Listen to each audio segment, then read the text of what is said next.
Flat book केला आणि तुम्हाला पोझिशन डेटला फ्लॅटच भेटला नाही, त्याची पोझिशनच भेटली, हा खूप मोठा प्रश्न पडतो तुम्हाला.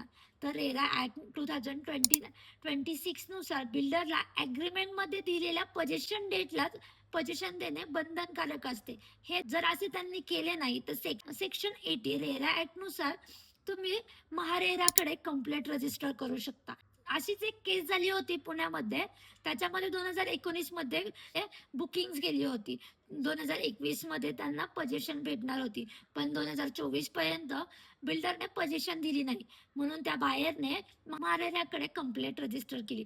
त्यानंतर त्यांना कॉम्पन्सेशनही भेटले, इंटरेस्टही भेटला आणि बिल्डरला पेनल्टीही भरावी लागली. म्हणजेच तुम्हाला जर पोझिशन भेटत नाहीये, तुमचा बिल्डर तुम्हाला फॉल्स प्रॉमिस करत आहे आणि तुम्ही त्या बिल्डरच्या फॉल्स प्रॉमिस वरती ट्रस्ट ठेवून तुम्हाला डिले होत आहे, तर तुम्ही असे न करता सरळ तुम्ही महारेरामध्ये कंप्लेंट रजिस्टर करू शकता.